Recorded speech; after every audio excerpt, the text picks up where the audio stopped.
Dawn breaks over an eerie landscape.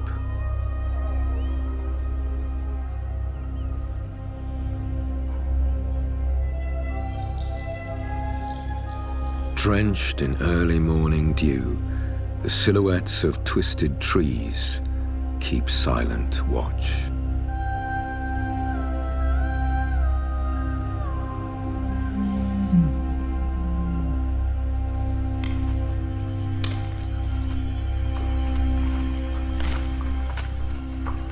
Ghostly shapes move in the mist, and strange, haunting cries fill the air.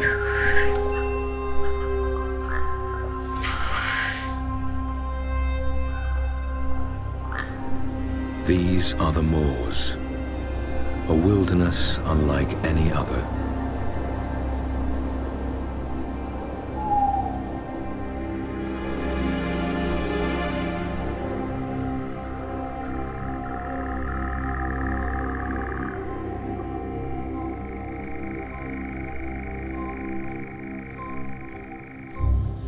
In the darkness of the night, tiny hunters set their traps. They work industriously, spinning their deadly web.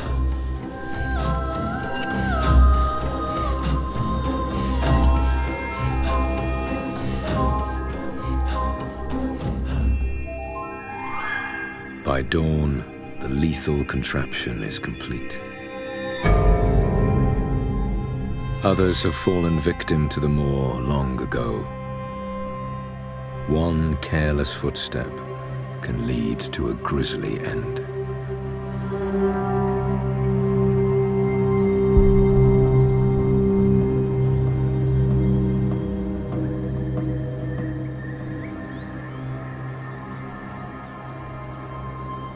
As night gives way to the early morning sun, the moor seems peaceful and serene.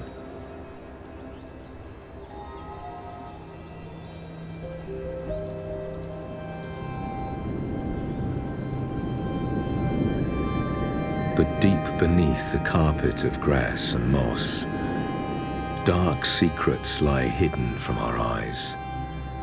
They conceal a gruesome past.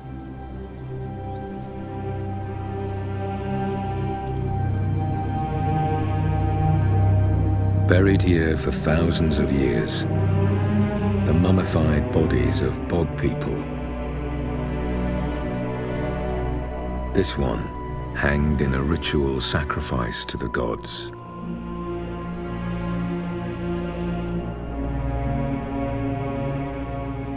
The Tolland man was placed in a Danish bog more than 2,000 years ago, but his features perfectly preserved in the acidic peat. The Old English word moor refers to peat bogs like this, as well as upland heaths, both formed on acidic soil.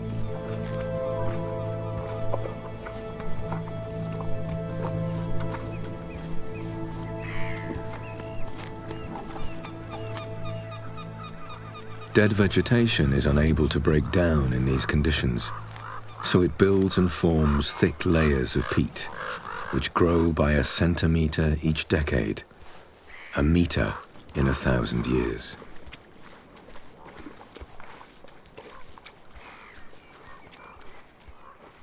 The peat and moss soak up water like a sponge. Where it can hold no more, shallow pools and lakes form. The bog water is acidic and low in nutrients. Few plants and animals can tolerate such conditions. The pools are constantly changing in size, shrinking and growing with the rain. Erratic and unpredictable, the moors are a hostile environment.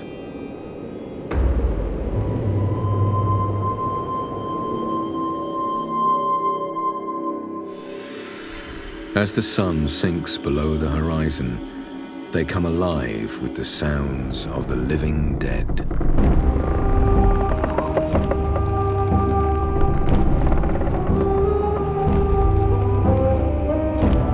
Creaking and groaning, the gnarled and twisted trees appear to awaken, their knotty arms reaching into the night sky.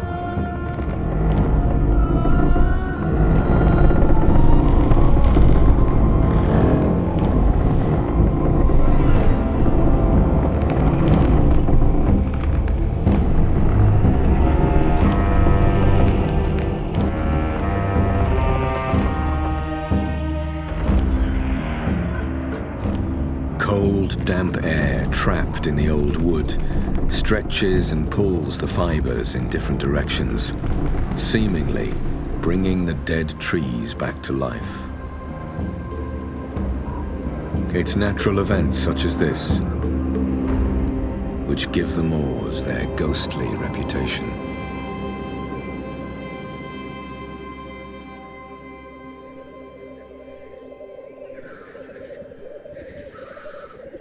It's the middle of winter, but black grouse are already gathering on their traditional mating sites. The females are attracted by the bubbling calls of the males.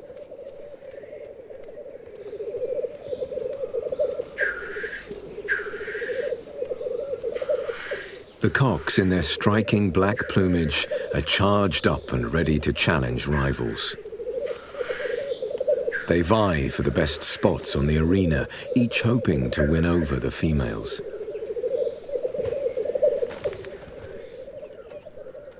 Every morning at dawn, the competitors lock in battle, but by the time the sun rises, it's all over again.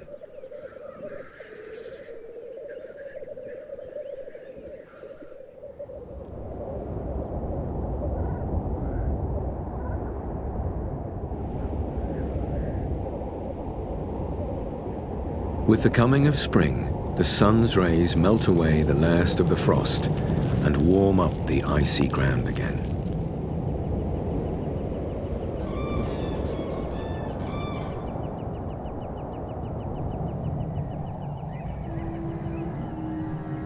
Other moorland residents now emerge from hibernation. Their old tunics flutter in the breeze.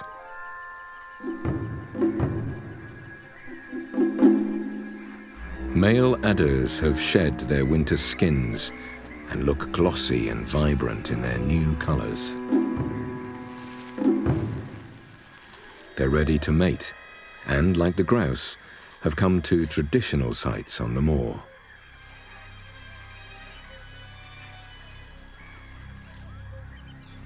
They've picked up the scent of a female.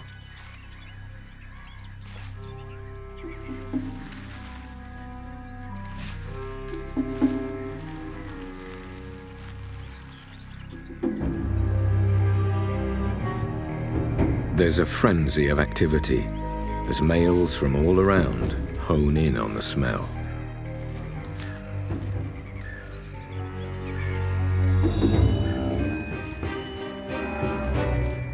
When two rivals meet,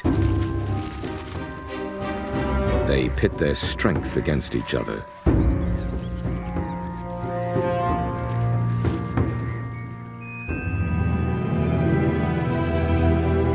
The dance of the adders is, in fact, an old-fashioned duel.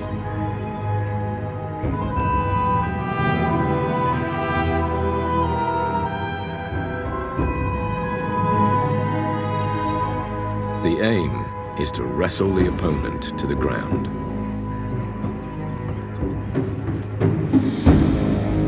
The winner keeps ownership of the arena,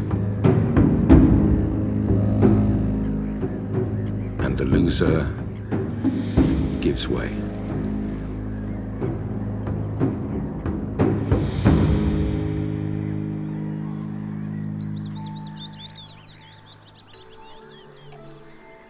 One of the first plants to flower in spring is a drab-looking bundle of grass.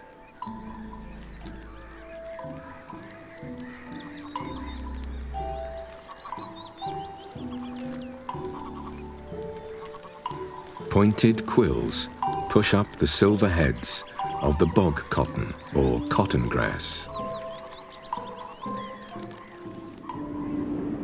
Pollinated not by insects but by the wind, it has no need for colorful flowers. Instead, it produces masses of tiny pollen grains that are carried away on the breeze.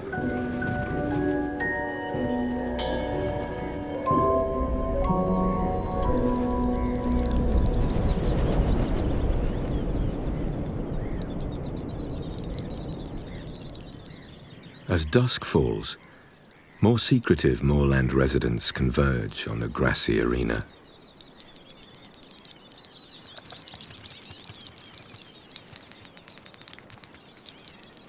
Great snipe are well camouflaged in the tussocks. No one knows why this particular spot is their preferred display site. The males come here year after year, hoping to impress the opposite sex.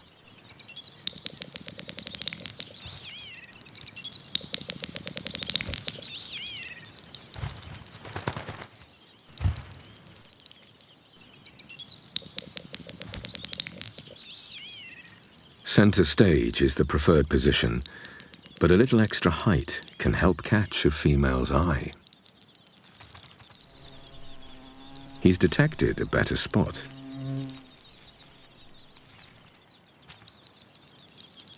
A mound of moss raises him a little above the competition. It's the perfect launching pad for his performance.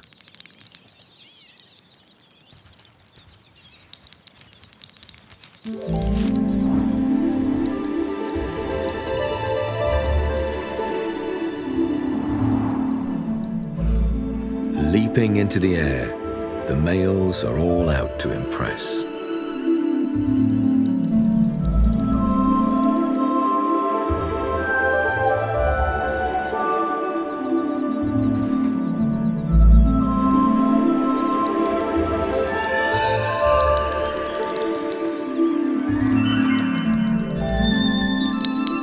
The more imposing the display, the greater the chance of winning the ladies.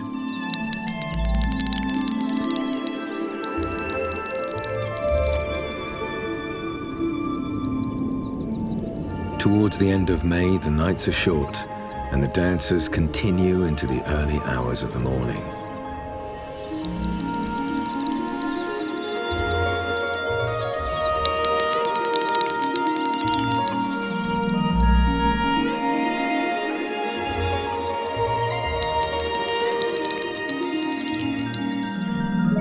Then suddenly, it's all over, and the shy performers disappear back into the long grass.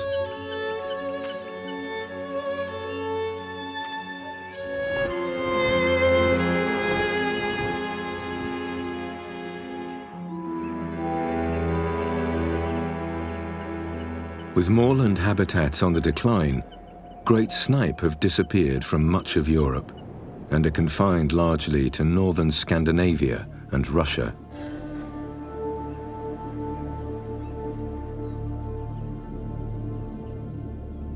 Another moorland resident is still found in nearly every peat bog today.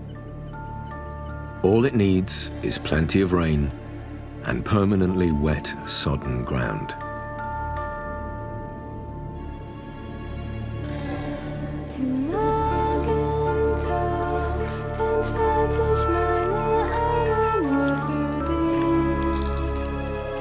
The sundew, a strangely beautiful plant with a dark nature.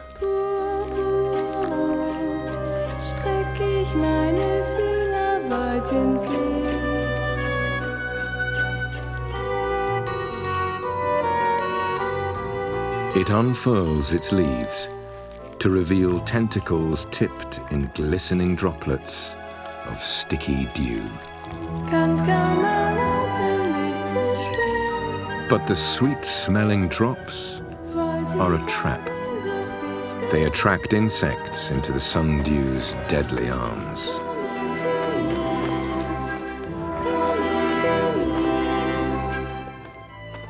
There is little chance of escape.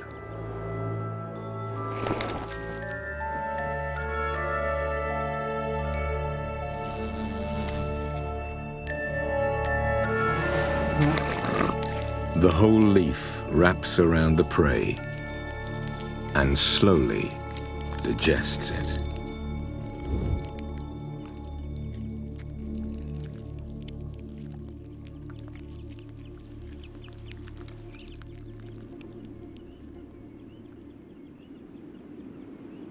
The overgrown edges of the bog pools slowly dry out in the summer. A female adder basking in the sun is well camouflaged among the brown grass.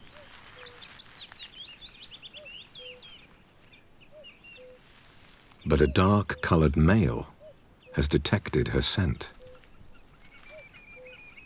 A second male appears on the scene. Two's company, but three is definitely a crowd. There's nothing for it but to eliminate the competition.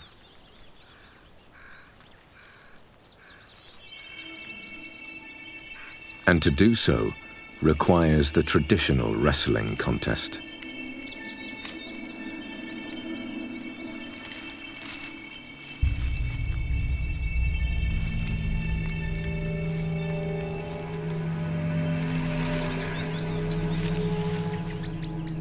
The female only has to wait. The winner will soon return to her side.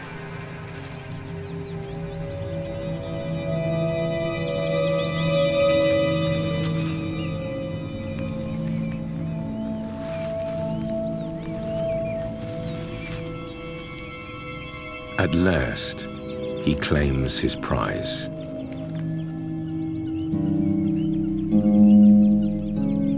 Or maybe not. Another male is on the trail of her scent. He has distinctive black and white markings.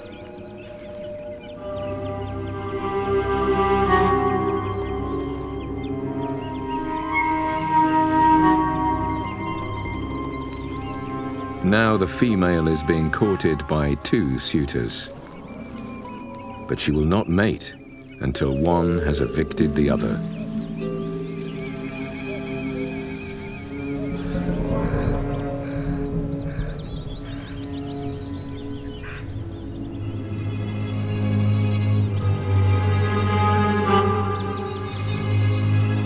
The black male seems to have the upper hand. But then his checkered rival launches an attack.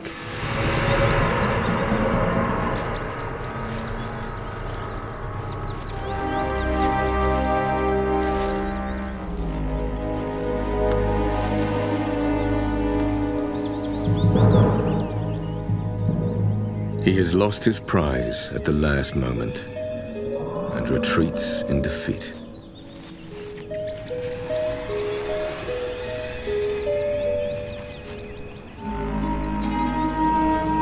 His colorful opponent follows the female into the undergrowth to complete their union.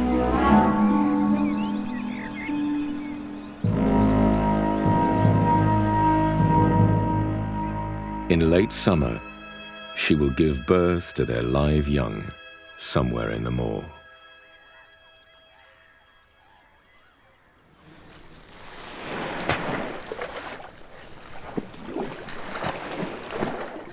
A brown bear has discovered the carcass of a moose in the swamps.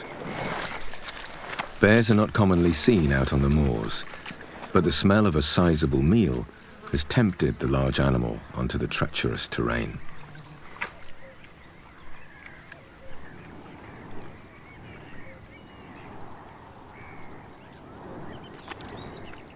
Our moors are one of the last true wildernesses in the heart of Europe, with few people venturing into its boggy marshes. The bear knows he can feed here undisturbed, even during the light of day.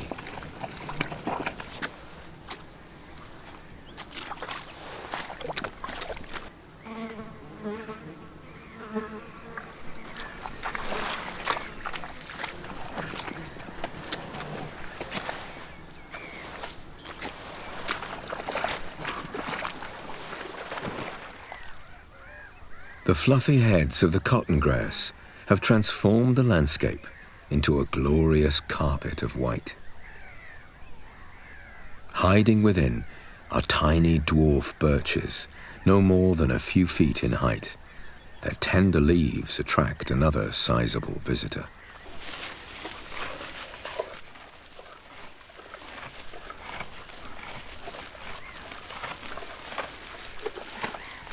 The European elk, or moose, has no trouble navigating through the swamp on its long legs. It will eat nearly 30 kilos of vegetation a day, and leaves behind plenty to show for it. In the nutrient-poor soil, the balls of dung are a valuable fertilizer. The small pellets are soon covered in a thick carpet of fungi and mosses. The aptly named dung moss relies on the droppings left by large mammals. Within a few weeks, thin stalks start to push upwards from the green cushion.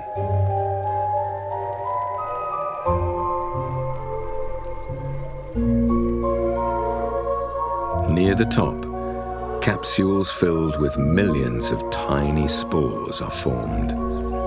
These now need to reach a new dung pile. The question is, how?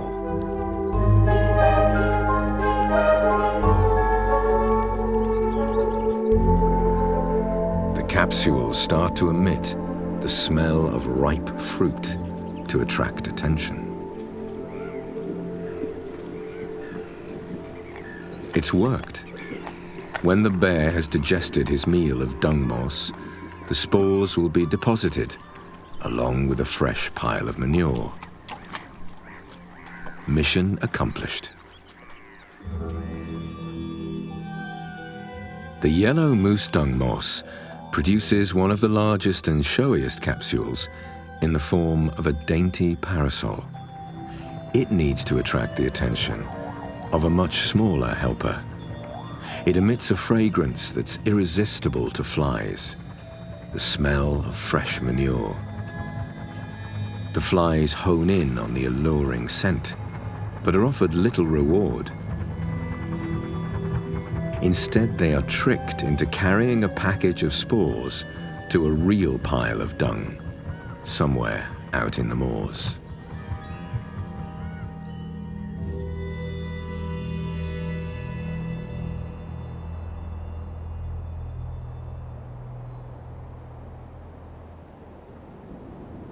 The acidic and nutrient-poor soils of the moors only allow specialists to grow here.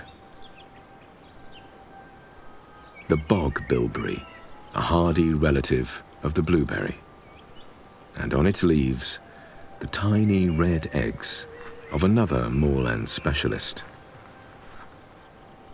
The moorland clouded yellow butterfly only lays its eggs on bilberry bushes. Its caterpillars don't have far to go for food once they hatch.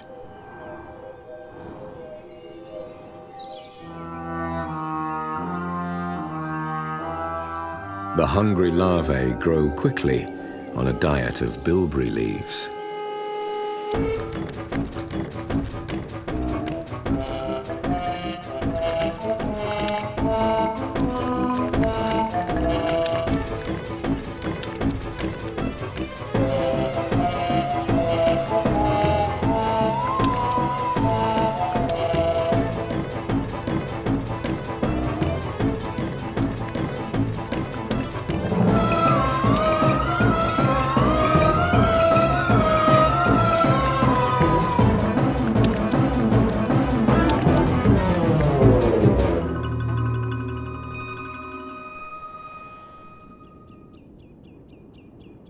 The edges of the moorland pools are sparse in vegetation, fringed by spongy mats of green.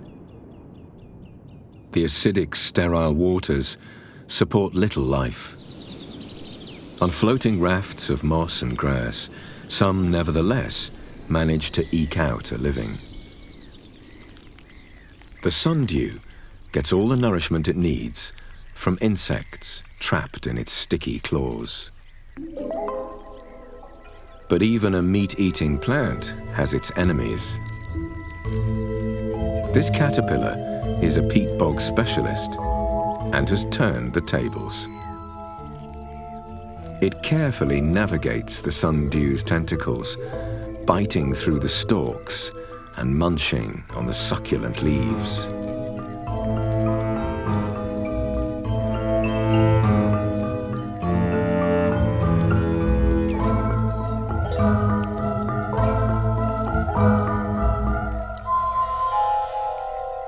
And it doesn't stop short of the sundew's prey.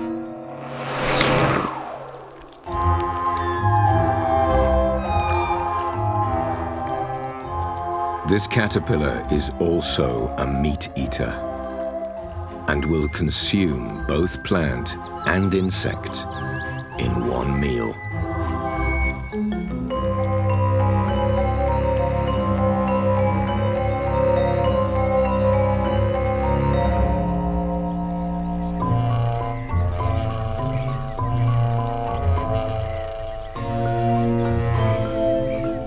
Its appetite satisfied at last, the monstrous maggot looks for a safe place to turn into a pupa.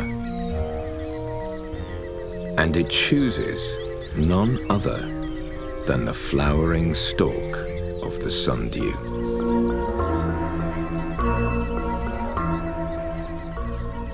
After 17 hours, the transformation is complete.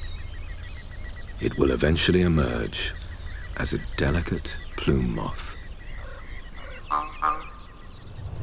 As the summer sun heats up the ground, the water table falls. The carpet of moss now forms a dry skin across thick, toxic sludge below. Even decomposing bacteria struggle to survive here. Over time, the dead vegetation builds up to form thick layers of peat in which moorland plants anchor their roots. Another creature that has adapted to these hostile conditions is a small ant.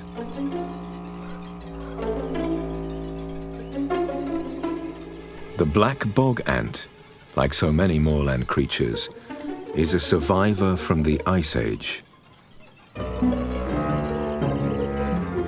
These rare ants are only found in peat bogs, and they are masters at navigating through the waterlogged terrain. They avoid getting their feet wet by using natural bridges to stay on high ground.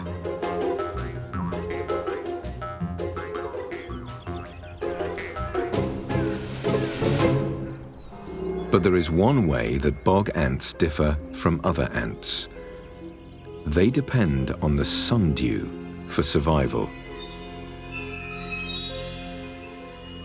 Bog ants rarely hunt themselves.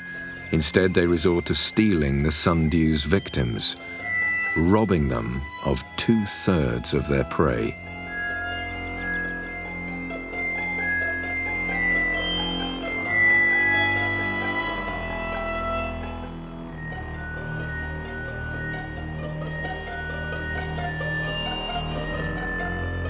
The booty is carried back to the nest to feed to the young ant larvae.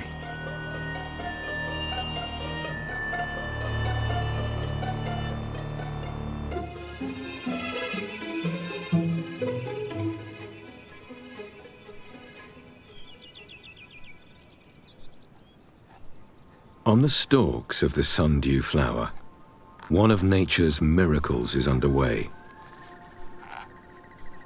After 11 days inside its pupa, the plume moth caterpillar emerges in its adult form.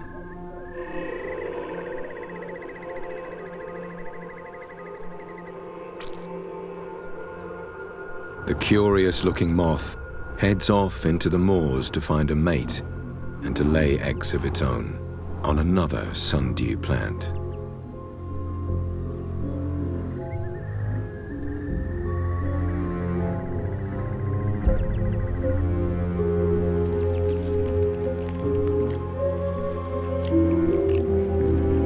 The sundew also needs to ensure the survival of a future generation. Unfurling its long stalks, it raises its flowers above the sticky tentacles.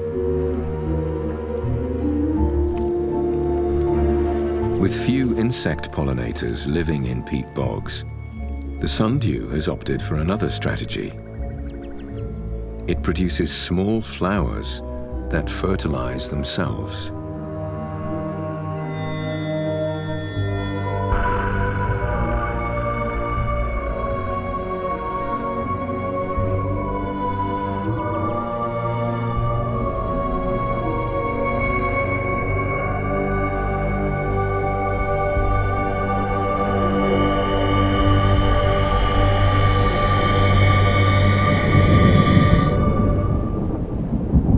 Peat bogs form where the ground is permanently wet and waterlogged, regularly soaked by heavy downpours of rain.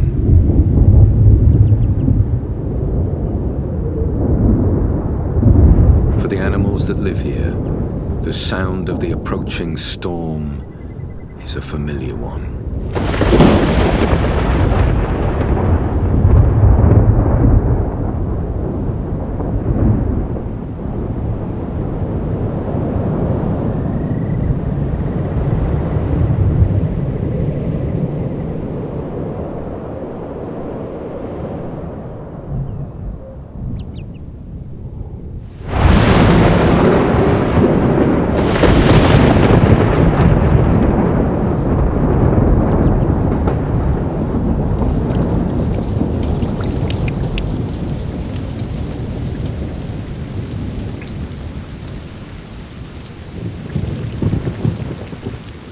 The life-giving water is crucial for this unique wilderness, even if the heavy deluge can be unnerving at times.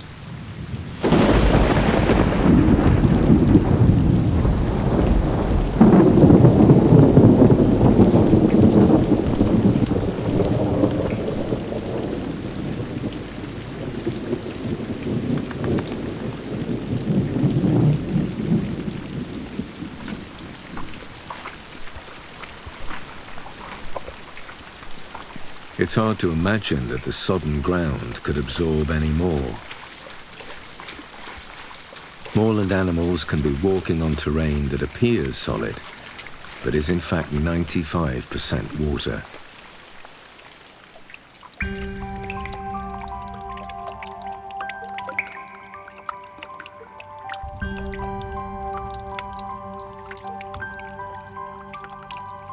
Mosses, grasses and sundew thrive in this harsh, waterlogged terrain with little competition from others.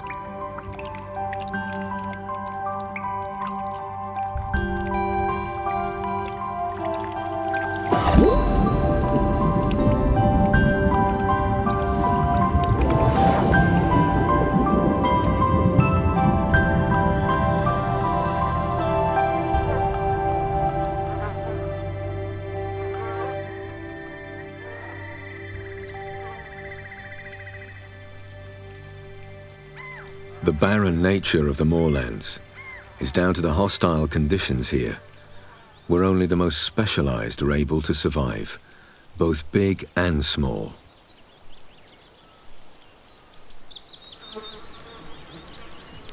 As the stagnant acidic water forms pools and lakes, it kills off the underlying vegetation.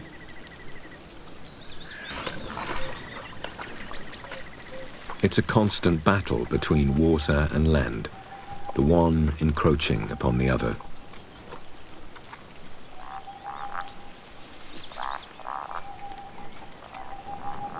Water also invades from the air. Swathes of mist roll in, shrouding the moor in ghostly white.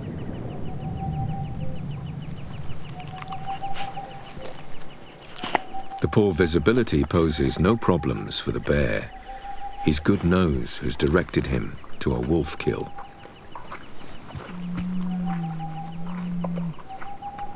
Then a second bear appears out of the murky haze. The smell of fresh meat penetrates even the thickest mist.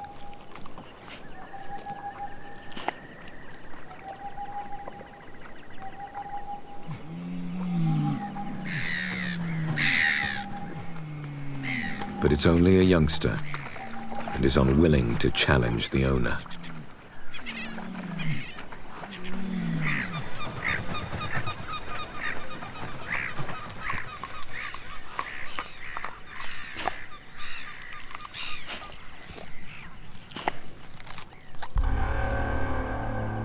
The wolves are back. Having eaten their fill, they'd left the kill unattended to sleep off the heavy meal.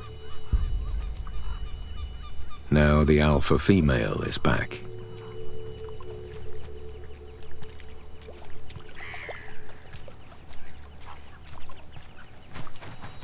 But can a wolf fight off a bear?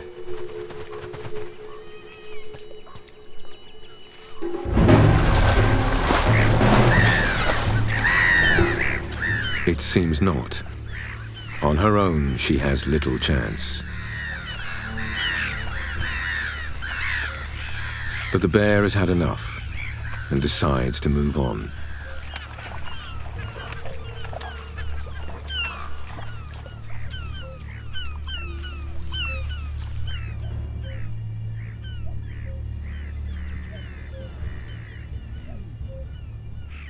The path is clear for the alpha female.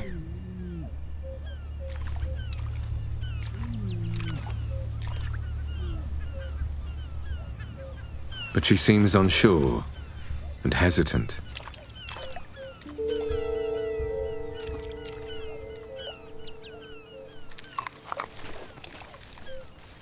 And the bear is already returning.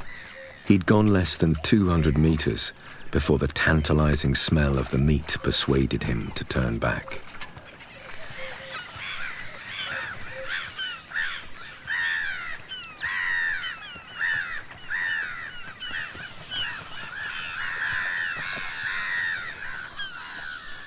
The wolf keeps a safe distance.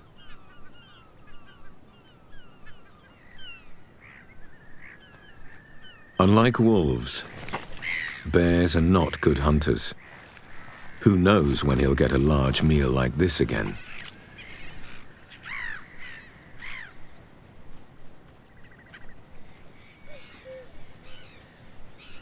The wolf pack remains around the boggy marsh for a number of days, reluctantly sharing their bounty with the bears. The scarcity of food in the moorlands sometimes makes for unlikely dinner companions.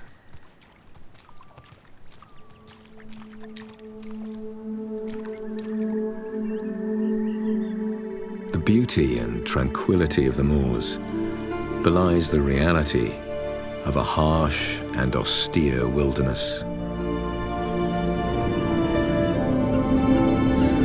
And it's not just large predators like wolves and bears that struggle to find food.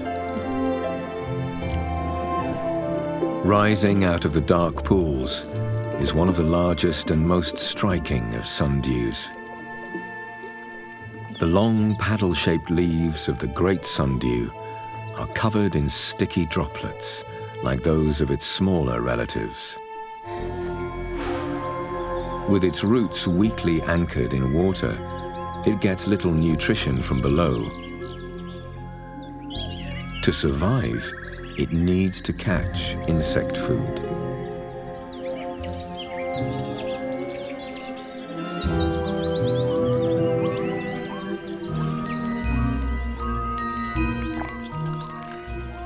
But unlike its smaller cousins, the great sundew is after larger prey.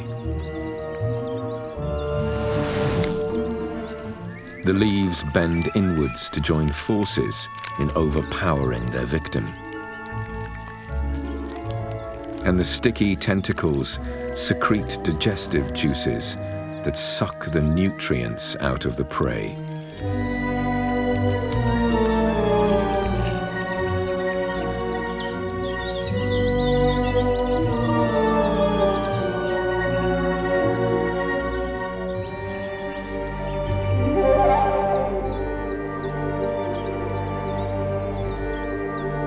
Sundews and a handful of other plants are all that appear to thrive in the boggy marshes. It's a seemingly barren and desolate environment. But many of the creatures that live here are shy and elusive and remain hidden out of sight.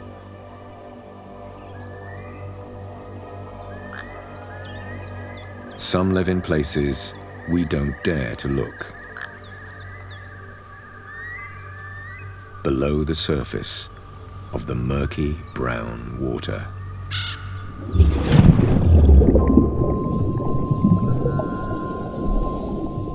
Strange, exotic-looking creatures from an alien world.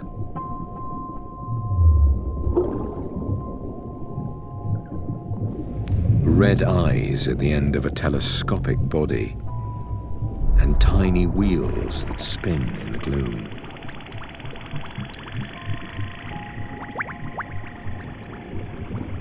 The rotifer uses its propellers to sweep microscopic algae and bacteria into its mouth.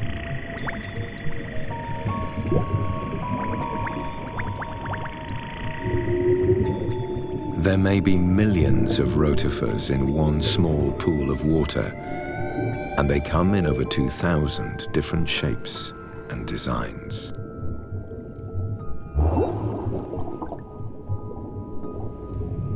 This one has already swallowed a bellyful of algae and laid 2 small eggs. A third is still inside its body. The eggs will remain dormant until conditions are right for the young to hatch.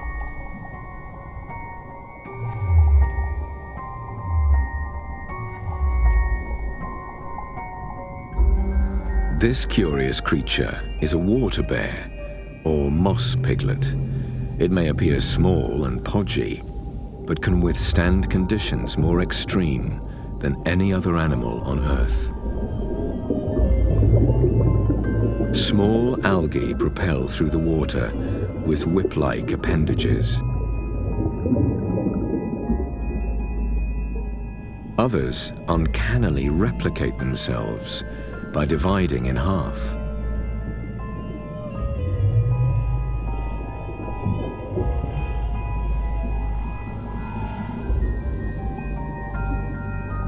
Like tiny solar panels, less than 1 millimeter in size, they seek out the light and convert it to energy.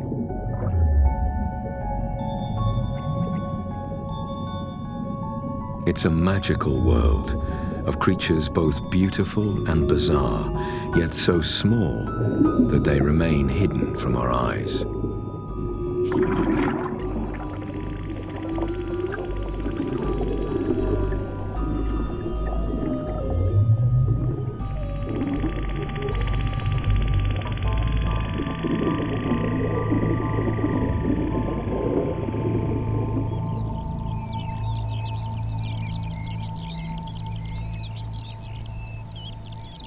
At the height of summer, the shallow peat bogs quickly dry out, creating even more challenging conditions for its residents.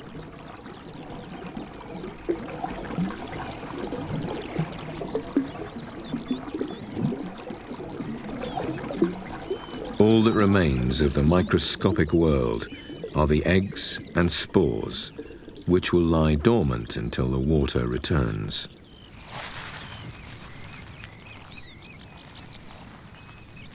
The dark peat rapidly heats up in the sun, and even reptiles leave to seek shelter.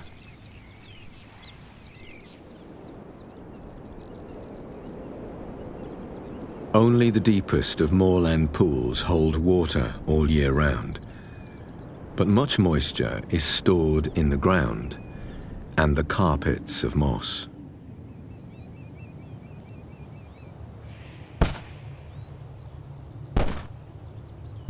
The sound of small explosions cuts through the silence of the moors.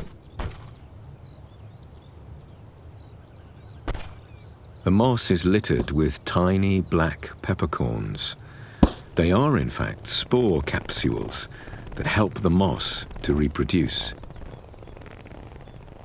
As they warm up in the sun, the pressure inside builds up until finally they explode and the spores are catapulted into the air.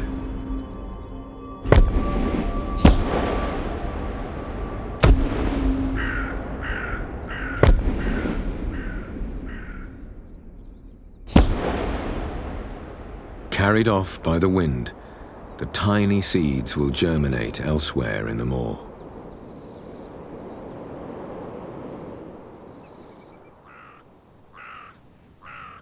It's autumn and mushroom season. Glorious red wax caps have sprung up from the ground.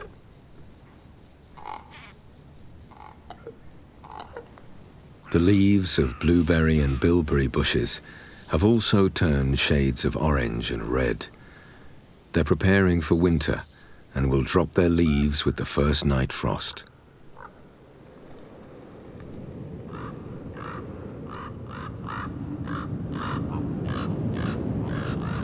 As temperatures fall and the nights become longer, life in the moors slows down to a leisurely beat.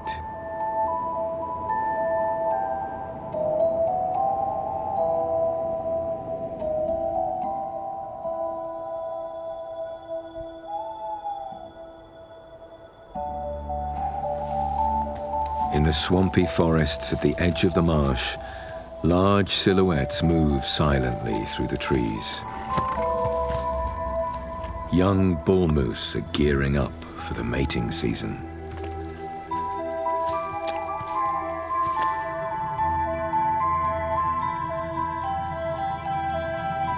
In the far north of Europe, the night skies bear witness to an annual spectacle.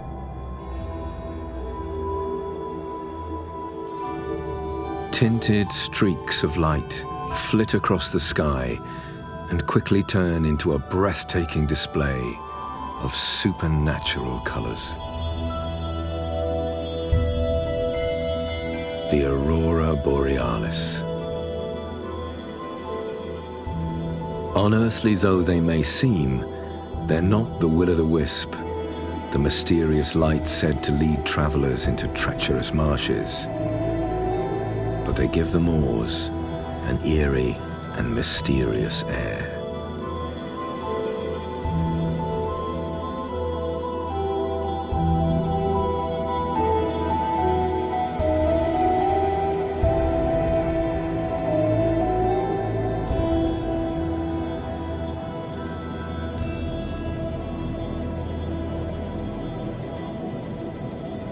Even today, the moorlands are magical and secretive places, full of strange and surprising creatures.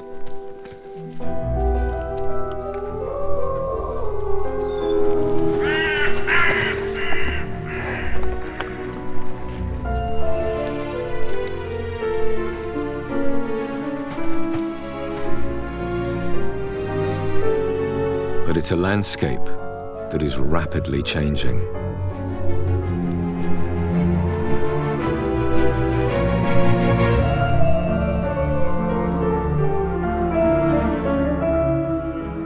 The extraction of peat and draining of the moors is destroying 5,000 square kilometers of moorland every year.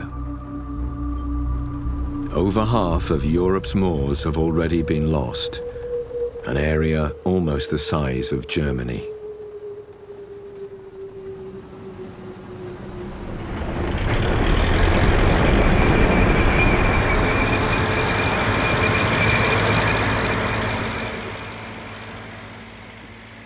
The demand for peat as a fossil fuel is only part of the problem.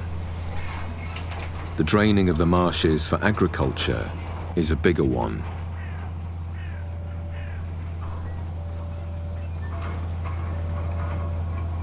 When peat bogs are drained, the carbon, which was previously locked up in the decaying matter, is released into the atmosphere as carbon dioxide. Globally, this accounts for nearly 6% of man's greenhouse gas emissions.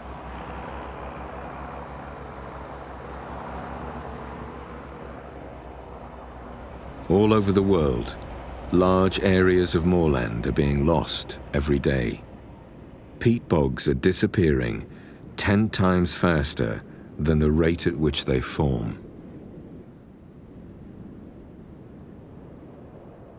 Today, moors account for less than 3% of the Earth's surface, and yet they store more carbon than all the trees in all the world's forests.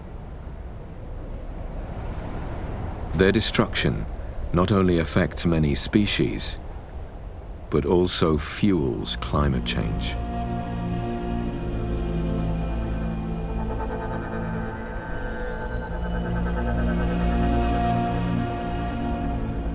Our peat bogs were formed thousands of years ago, but man is destroying them within a few hundred.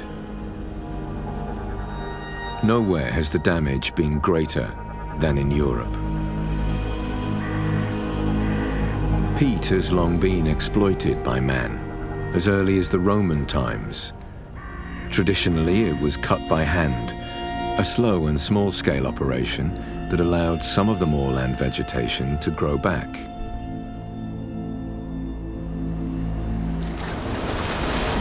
Modern extraction is far more brutal, cutting deep trenches and turning the surface into a desert.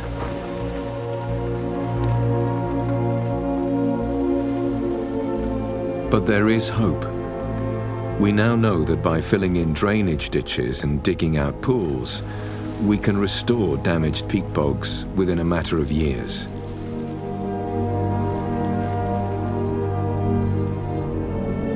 The re-flooded moorland can also be cultivated with water-tolerant crops to ensure a sustainable use of the land.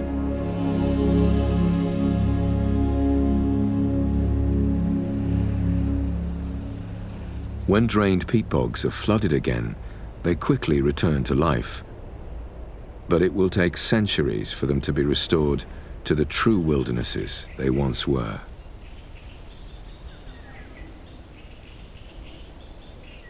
The first plants and animals to recolonize the wet bogs appear quite unspectacular and ordinary. But many of them are surprisingly rare today.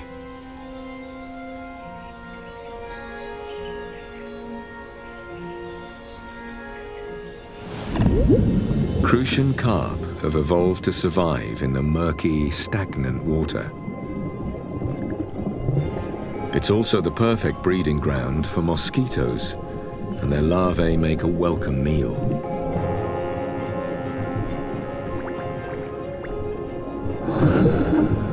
Dragonfly nymphs are after the same prey.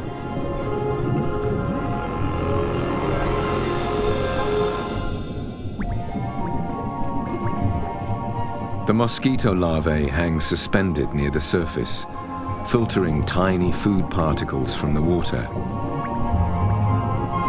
But there are always some who will dive below.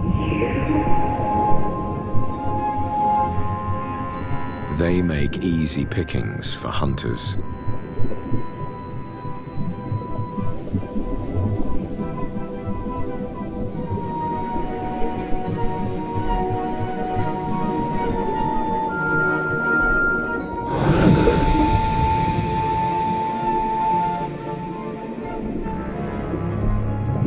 The carp are wary of swimming near the surface, and they have good reason to be cautious.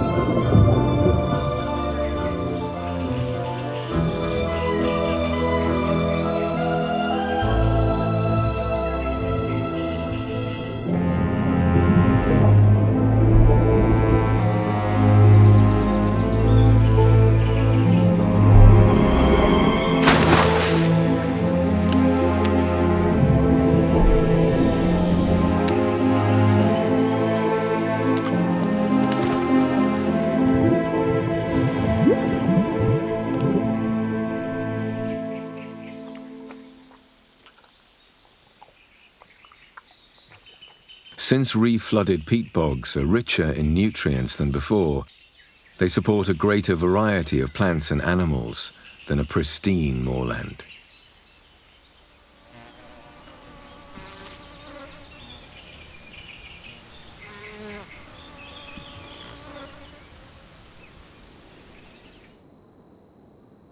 From the air, the restored moors are immediately recognizable by their straight drainage canals and geometrical shapes. Nonetheless, the vast areas of undisturbed wetland soon attract birds and other animals, which find a safe refuge here. Not surprisingly, many of these wetlands have been turned into nature reserves.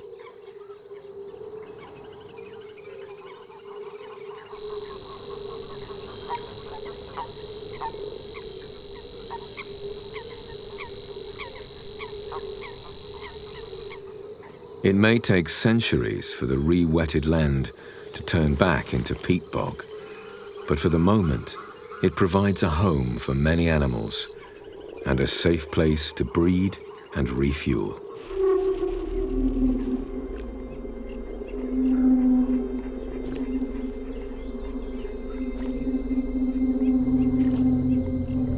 A grey heron is on the hunt.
There's no escaping the dagger-like beak.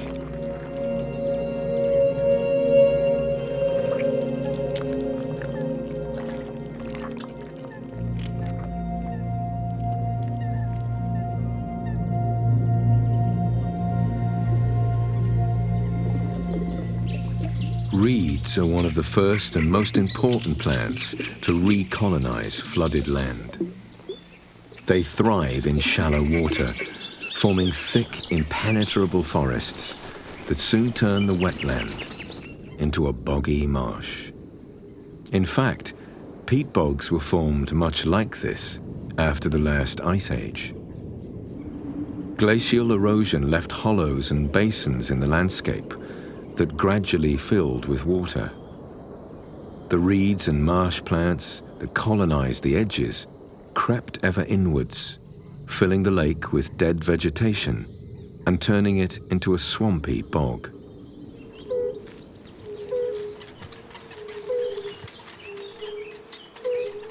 Deep inside the thick jungle of reeds, a shy and elusive bird is raising its young, the little bittern.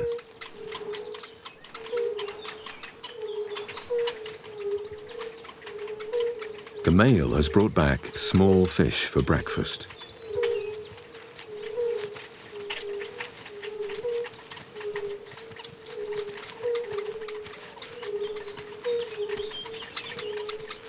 It's the usual mealtime squabbles at the nest.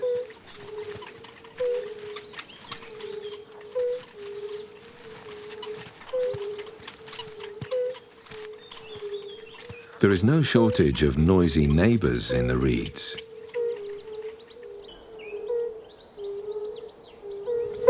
Fire-bellied toads call day and night to attract females.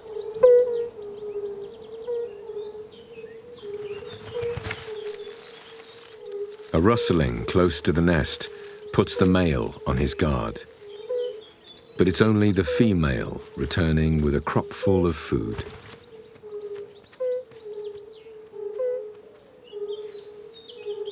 She slips carefully and quietly through the reeds so as not to give the location of the nest away.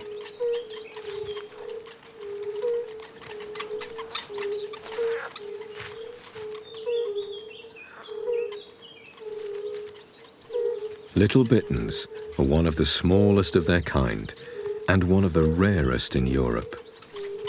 With their habitats on the decline, they gladly seek refuge in the restored marshes.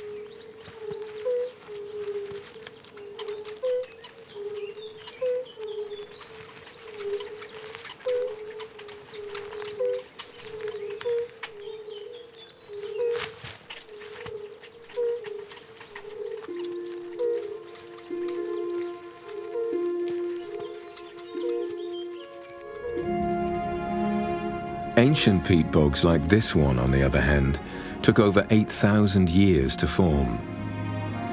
The cold, clear lake is fed by rainfall, and its waters are acidic and low in nutrients, conditions much harsher than in the re-flooded moors. The creatures that live here have adapted to the hostile conditions over thousands of years.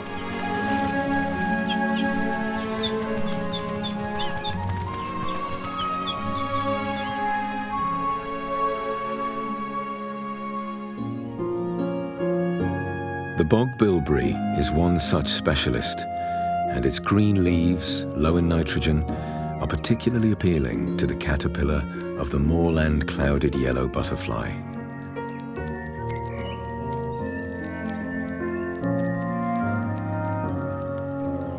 The marsh Labrador tea plant also flourishes on wet, acidic soil. Its flowers are dazzling white against the black waters of the moor.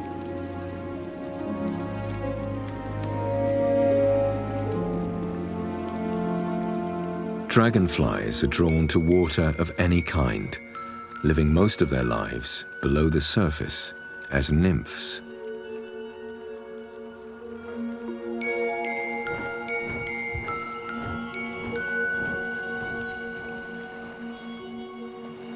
Their transformation into adult form complete, the dragonfly dries its wings before taking to the air.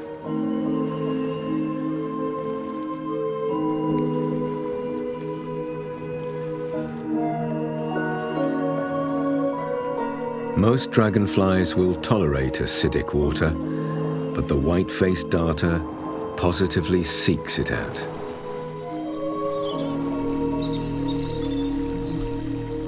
Alongside the moorland specialists, there are other visitors drawn in from the surrounding area.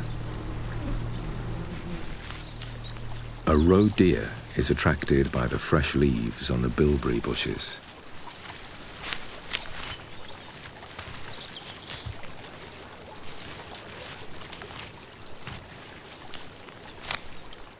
Nearby, the chrysalis of a moorland butterfly breaks open to reveal a new life.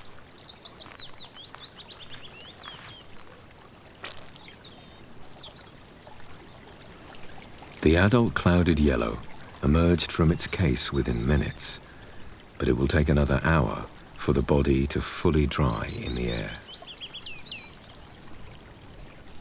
The delicate feeding tube is still split in half and needs to be zipped together. And the golden yellow wings have to be pumped up and harden.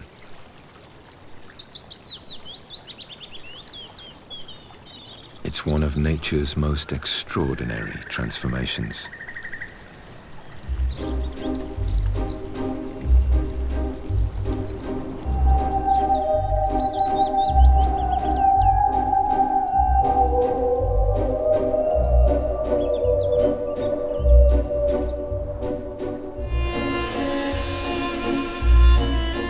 The edges of the peat bogs give way to grasslands, which in summer are carpeted in wild flowers. They're a haven for butterflies, a kaleidoscope of different colors and patterns.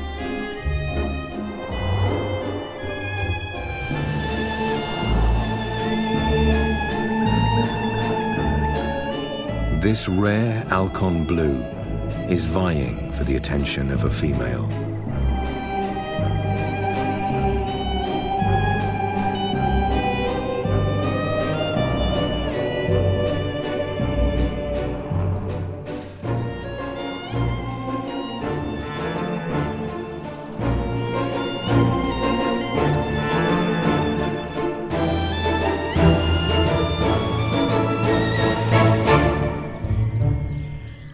With nectar in such rich supply, the clouded yellow butterfly didn't have far to travel from the neighboring bog where it emerged.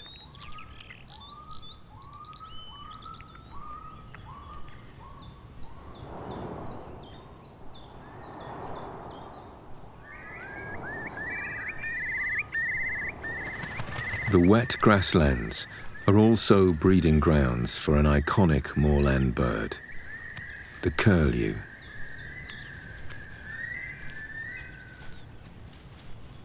This pair have hidden their nest somewhere in the boggy heath, where few egg thieves dare to venture.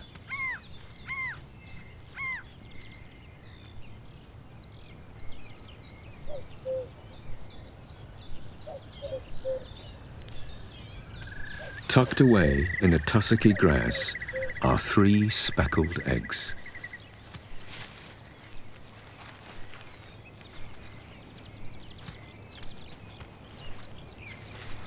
Well camouflaged, all she has to do is sit perfectly still.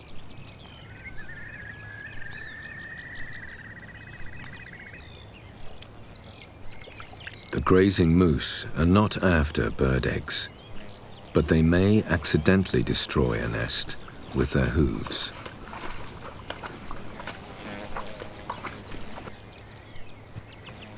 If they or any other animal comes too close, the incubating bird quietly moves away. A watching predator may see the adult bird, but is unlikely to detect the nest.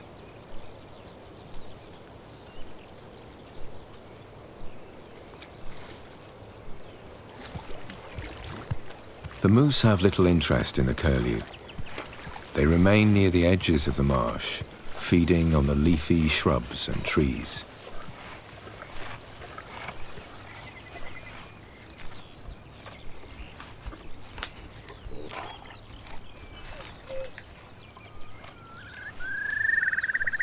The forested edges provide cover for another nesting moorland bird.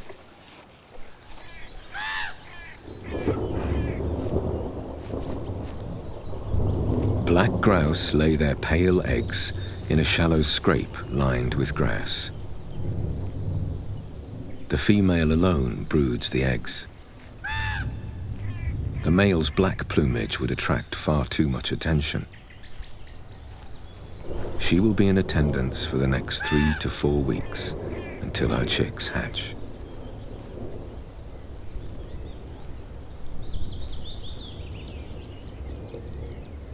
The curlew also returns to her nest. The moose have moved on, and she feels safe again.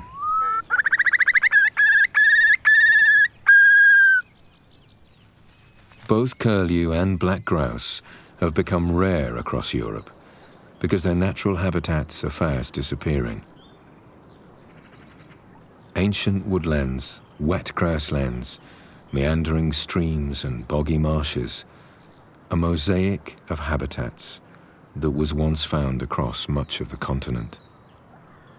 Today, moorlands provide a last wilderness refuge for the birds, where they can breed undisturbed.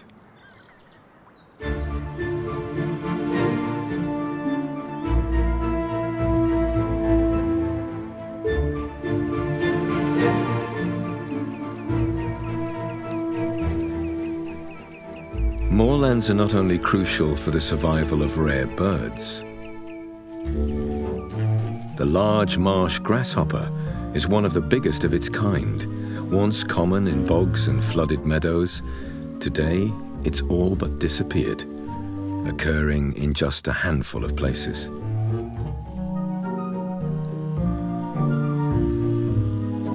It feeds mainly on bog grasses and sedges, chewing its way through their juicy leaves and stems.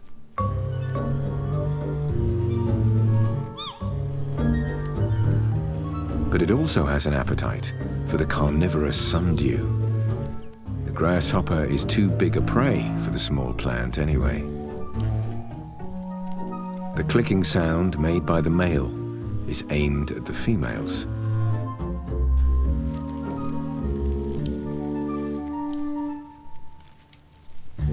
He makes it by flicking his hind legs against the wings. It's a signal that he's ready to mate.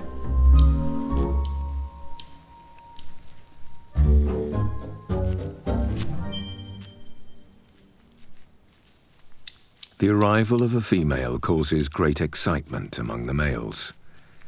The life of a grasshopper is a short one, and each is determined to pass on his genes to the next generation.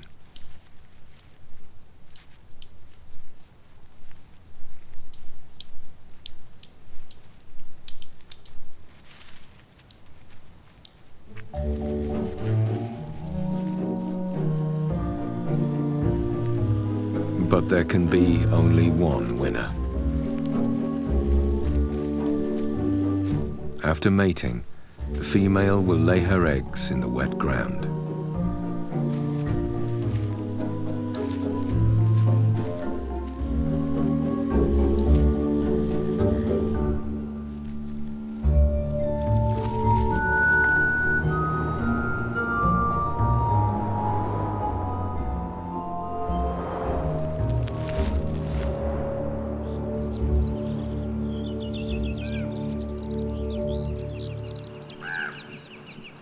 Back at the nest of the black grouse, the young chicks have hatched.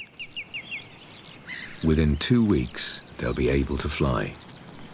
But in the meantime, they have to be careful not to fall prey to hunters.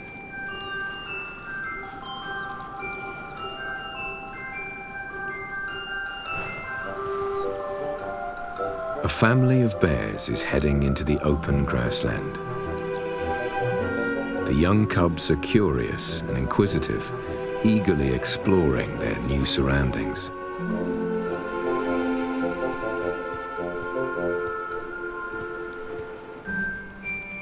The female watches their approach nervously, keeping her chicks close under her wings.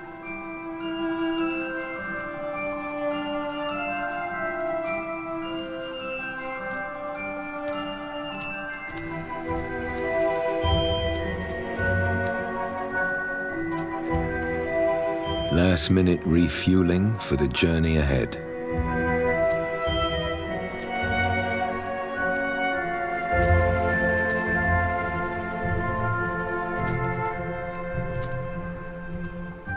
And then they're off. The day-old chicks instinctively know to follow their mother. They're already able to feed themselves, but they still need her warmth and protection.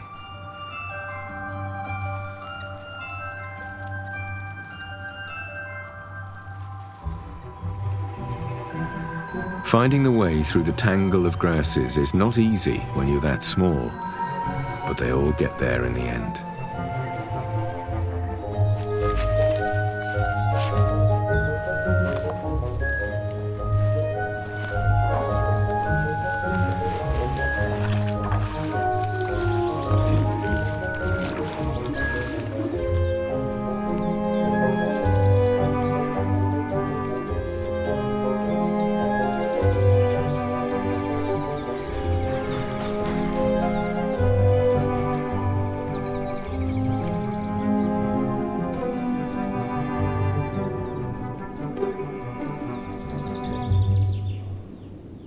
In the marshes and meadows near the edge of the moor, other birds are preparing for the arrival of young.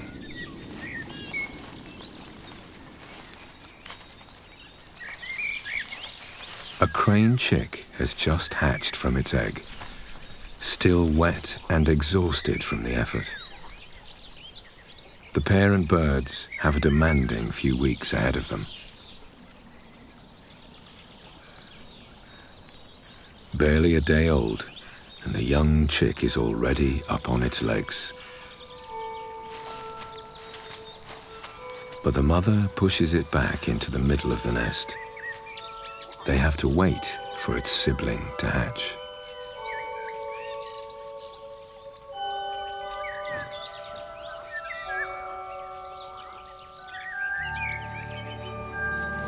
The world outside seems a little overwhelming at first. The old eggshell is comfortingly familiar.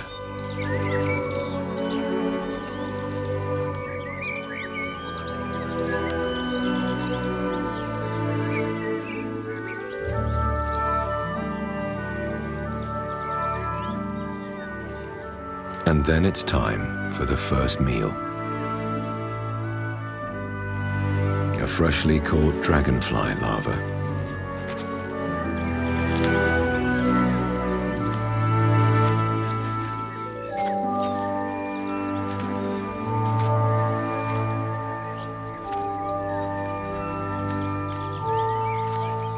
The parent bird seems to have endless patience.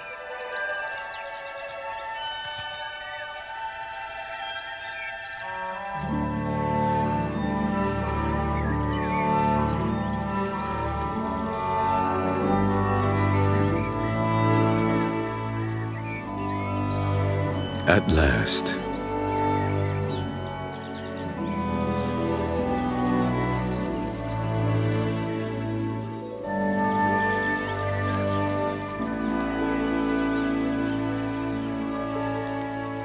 And now a well-deserved rest is in order to help digest the meal.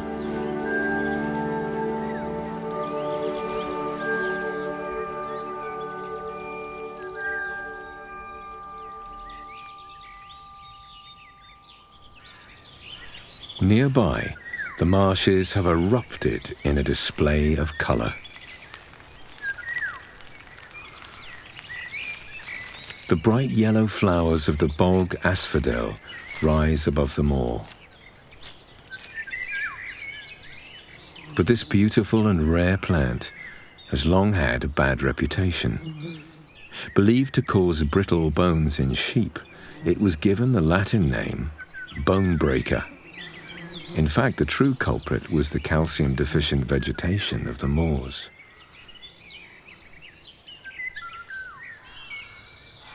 Living among the reeds and sedges is one of Europe's smallest mammals, the harvest mouse. A water rail searches for snails and worms in the boggy swamp.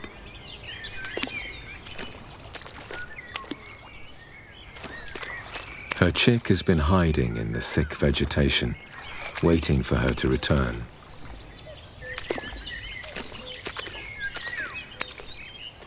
The waterlogged marsh offers safety from predators, so not surprisingly, many animals choose to raise their young here.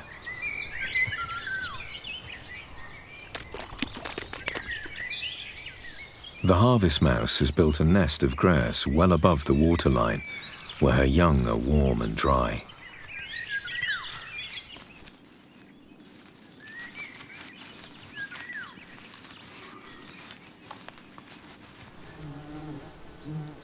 The entire moor has been turned into an animal nursery, with parents in attendance round the clock. The mouse regularly leaves the nest to feed and replenish her reserves. Her young are still naked and blind and, like all mammals, dependent on her milk.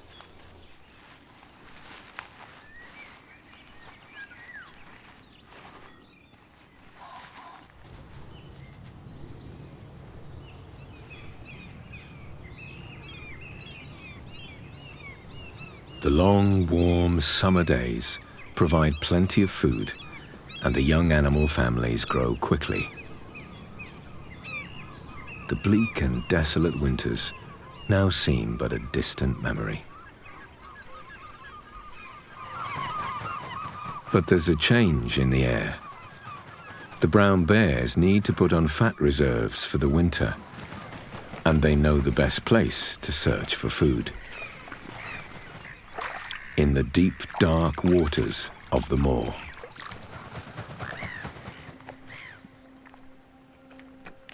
But those that venture here have to tread carefully. One false step and they could sink, caught in the deadly grip of the bog. It's tales like this that have given the moors their fearsome reputation.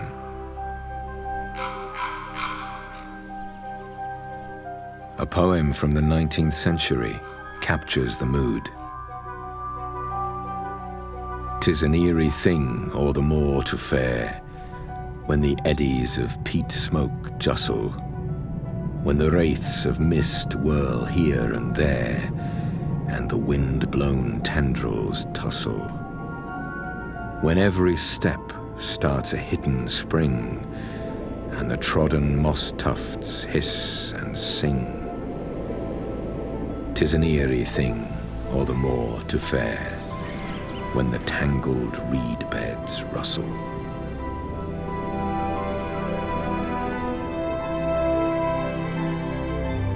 Although man has tamed and restrained most of the Earth's wildernesses, our last remaining moorlands are home to some unique and rare plants and animals.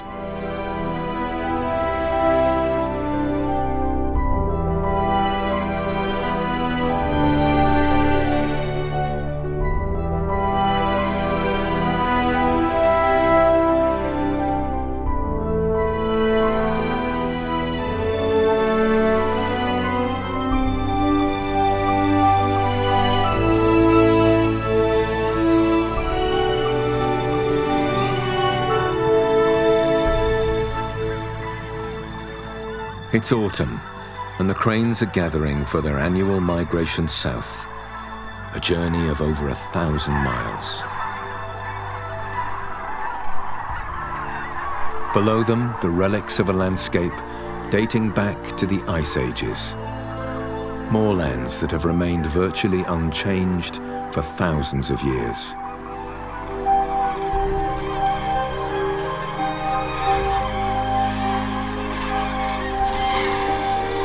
The cranes are heading for their traditional roosting sites. The waterlogged marshes offer them safety from predators at night.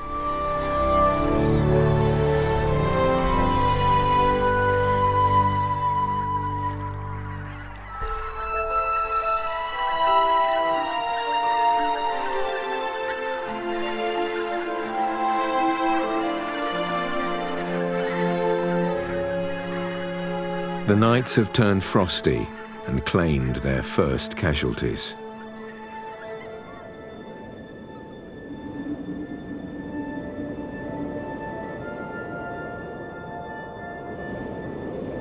As winter's chill settles in the air, the moorlands are cloaked in a blanket of white.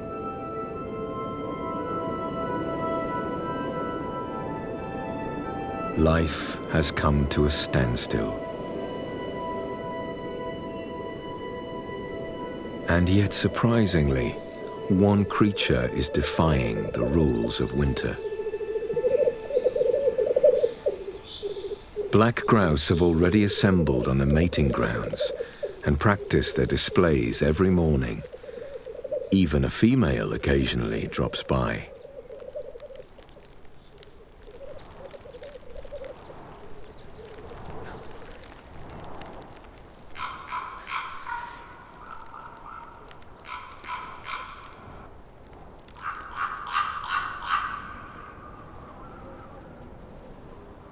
But the thick mantle of snow is here to stay and will not lift its covers for a few months yet.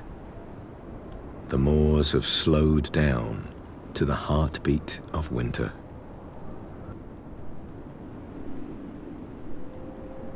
Eerily quiet, yet hauntingly beautiful, a magical stillness has settled over the land.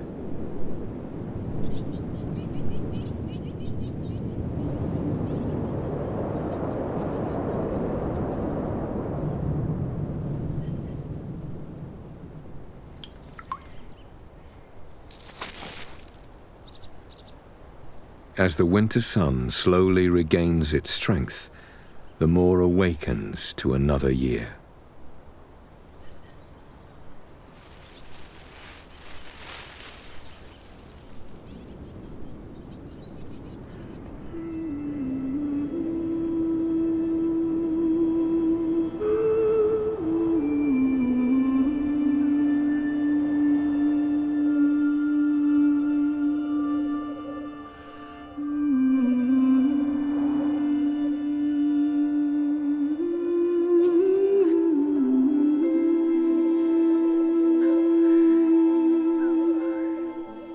The black grouse males are stepping up the pace, and heading for a grand finale in their mating dance.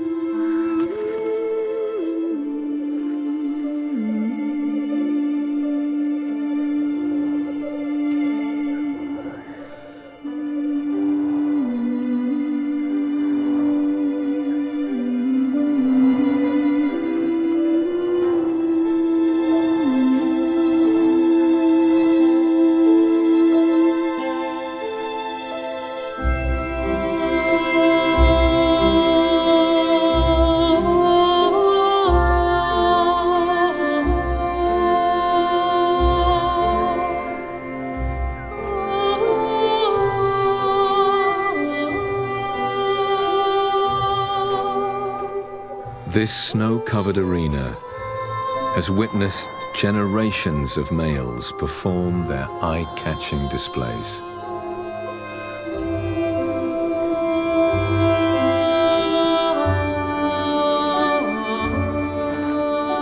This is the true magic of a wilderness unlike any other.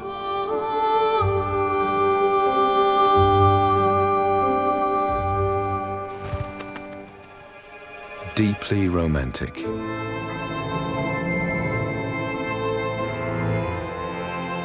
And at the same time, deceptively treacherous. The Moors.